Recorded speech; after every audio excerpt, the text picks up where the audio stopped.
warahmatullahi wabarakatuh. Kembali lagi bersama saya Imela Lubis dalam podcast Arsipku. Nah, Sobat Arsip, hari ini kita kedatangan narasumber yang luar biasa sekali, yang mana ini merupakan sejarah dari Sumatera Selatan, yaitu gubernur pertama kita di Sumatera Selatan, Bapak Maijen TNI Purnawirawan Dr. Aka Gani. Di sini sudah ada anak dari Bapak Dr. Aka Gani. Langsung saja Sobat Arsip, ini yang pertama ada narasumber kita, yaitu Ibu G.I. Priyanti Gani. Assalamualaikum Ibu. Salam. Ya, Ibu merupakan anak dari Dr. Aka Gani ya Bu ya? Ya, dan salah satu ahli warisnya. Ahli warisnya ya. Dan Ibu juga menjabat sebagai Ketua Yayasan Museum Maijen TNI Purnawirawan Dr. Aka Gani ya. Oke. Apa kabar Ibu, sehat ya Bu? Ya. Sehat. Narasumber kita berikutnya yaitu Bapak Eko Budi Prasetyo, Sarjana Teknik, yaitu Bapak ini merupakan Kepala Museum Pahlawan Nasional Maijen TNI Purnawirawan Dr. Aka Gani. Assalamualaikum Bapak. Apa kabar Bapak? Alhamdulillah baik. Sehat ya Pak? Oke. Nih ngomong-ngomong nih, kedatangannya ke Dinas Kearsipan Provinsi Sumatera Selatan ini dalam rangka apa? Mungkin Bapak atau Ibu bisa jawab. Silakan Ibu. Terima kasih. Sebenarnya kita dengan arsip provinsi sebenarnya nggak asing lagi, karena Bapak Ibu sekalian ini pernah datang ke tempat kita juga, jadi semi kerjasama lah gitu ya pada saat itu.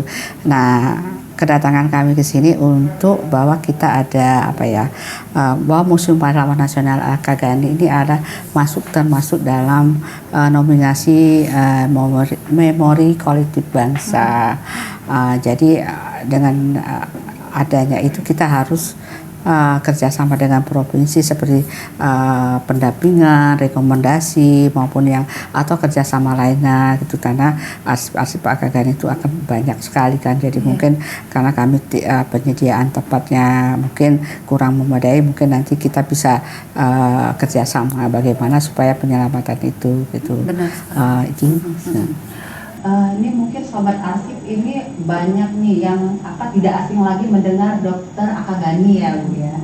Dan di Sumatera Selatan sendiri ada rumah sakit atau jalan yang dikukuhkan atas nama Dr. Aka Gani ya, benar ya Bu ya? Ya, benar. kalau untuk rumah sakit sendiri di Rumah sakit itu tahun 72 itu pada tahun jadi harus ada prestasi untuk perwira menengah untuk dijadikan nama rumah sakit militer gitu. Kebenaran untuk Sumsel pada saat itu Pangdamnya Pak Harun Suwardi, ditunjuklah Dr. Aka Gani menjadi salah satu untuk menjadi nama rumah sakit Dr. Aka Gani. Dulu rumah sakit Beteng namanya. Iya. Itu yang lokasinya di belakang pos itu ya Bu ya. Dan ada jalannya ya, jalanan walaupun cuma ya kira-kira 200 meter lah gitu ya, tapi ya cuman sebenarnya jalan Pak Aka Gani itu yang banyak di daerah, di kabupaten kota itu, di Muara Enim, di Linggau, dan paling banyak monumennya itu di Curug, di Bengkulu. Jadi di Arga Makmur itu ada rumahnya. di Bengkulu. Ya, karena perjuangan Pak Aka Gani waktu melawan perang 5 malam dari Jawa, Lampung, Bengkulu, menyelusuri jalan kabupaten kota Sumsel, Palembang gitu. Nah, ini untuk Pak Eko nih, kira-kira ini kan Kepala Museum Pahlawan Nasional nih, Dr. Aka Gani, itu di mana nih museumnya Pak? Jadi lokasi museum ini terletak di Jalan MP Mangkunegaran nomor 1. Di pasnya sih mungkin kalau angkutan umum biasanya di simpang BLK gitu ya. Pasnya sih kita lebih di belakang pom bensin Kenten ya Pak ya? Ya. Oke. Satu kawasan dengan Gedung Geraha Mastura, satu kawasan dengan Masjid Al-Ghani, ini masih di lokasi itu. Ini sebenarnya gampang menuju ke tempat. Memang secara publikasi, promosi atau apapun kami rasa mungkin masih kurang. Benar. Jadi mungkin masih banyak juga masyarakat yang belum mengenal ya secara jauh. Masyarakat tuh banyak Taunya Aka Ganinya, tapi museumnya kita mungkin Sobat Arsip baru tahu pada saat podcast ini. Nah, kayaknya promosinya harus kita lebih kencang lagi ya Pak ya. Ya benar, ini nyambung dengan niat kedatangan kami tadi ke kantor dinas kearsipan Provinsi Sumatera Selatan yang disampaikan oleh Bu Yanti tadi. Kami di sini merasa perlu juga untuk bisa saling kolaborasi ya, untuk saling mempublikasi bahwa ternyata Sumatera Selatan ini banyak yang bisa kita angkat sampai ke zona nasional maupun internasional. Dan khususnya di Palembang sini ada Dr. Agegani yang kami sangat optimis untuk kedepannya bisa kita angkat ke jenjang yang lebih tinggi lagi. Seperti itu. Karena kan dokter Akagani ini sendiri merupakan pahlawan nasional Sumatera Selatan. Selama ini kan kita yang kayak anak-anak sekolah tahunya hanya pahlawan mungkin dari daerah Jawa luar, ya Pak, dari luar. Harusnya kita terutama Sumsel sendiri harus mengenal pahlawan kita sendiri. Iya. Oke. Kalau ini nih Ibu Yanti ya Bu. Ibu Yanti anaknya Pak Akagani yang keberapa nih Bu? Saya jadi tuturannya yang kelima kalau itu. Yang Berarti anaknya Pak Akagani 6. 6, oke. Oke. Terus cucunya banyak ya Bu ya dari Pak Akagani? Saya 6 juga Kak. 6 juga. Itu mungkin sejarah Pak Akagani sendiri bisa Ibu ceritain lebih banyak lagi apa ya biar sobat kasih. Terima kasih ya. Memang saya Yang beruntungnya saya itu karena saya masih mengenal beliau pada saat saya umur 4 tahun gitu ya. Jadi saya sering diajak itu kemana-mana itu kalau misalnya dia lagi praktek dokter atau memeriksa ke tempat-tempat pabrik kelapa sawit maupun pabrik karet itu biasanya saya sering diajak gitu kan. Jadi naik mobil jeep gitu kan, mobilnya ditaruh di satu tempat terus kita jalan lagi menuju pabrik itu, harus jalan kaki lagi, jalan setapak untuk menyusuri kiri kanan tuh sawah itu. Nah, itu ada pabrik karet dari kalau nggak salah itu di daerah Kertapati itu di belakang Kertapati. Sampai saya bilang gini, loh kok ya ini kenapa sih harus kesini kok bau-bau ini itu kan karena kan karet itu kan sangat menyengat itu ya. Nah, dia bilang inilah komoditi akan lumbungnya apa namanya tuh asetnya dan pangannya hasil Sumsel itu dari sini, dari karet, dari sawit, dari beras katanya. Karena Pak Akagani waktu Menteri Pertanian itu dia telah mendatangkan transmigrasi dari Jawa.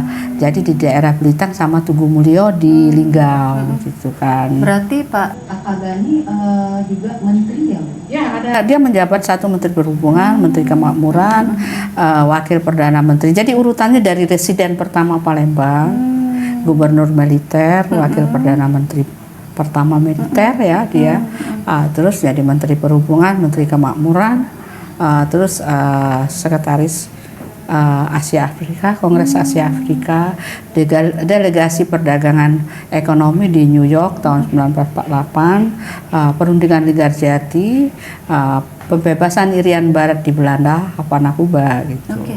Luar biasa Sekali ya Bu ya, banyak Ya, sekali. jadi gubernur itu Sumatera loh ya. Iya, Jadi iya. dari Palembang sampai ke Aceh itu. Berarti itu sejarahnya banyak bener itu udah bikin bukunya atau belum nih Bu? Udah bikin. Ada ya, Udah Bu, bikin ya? ya sekitar 250 halaman itu bukunya itu.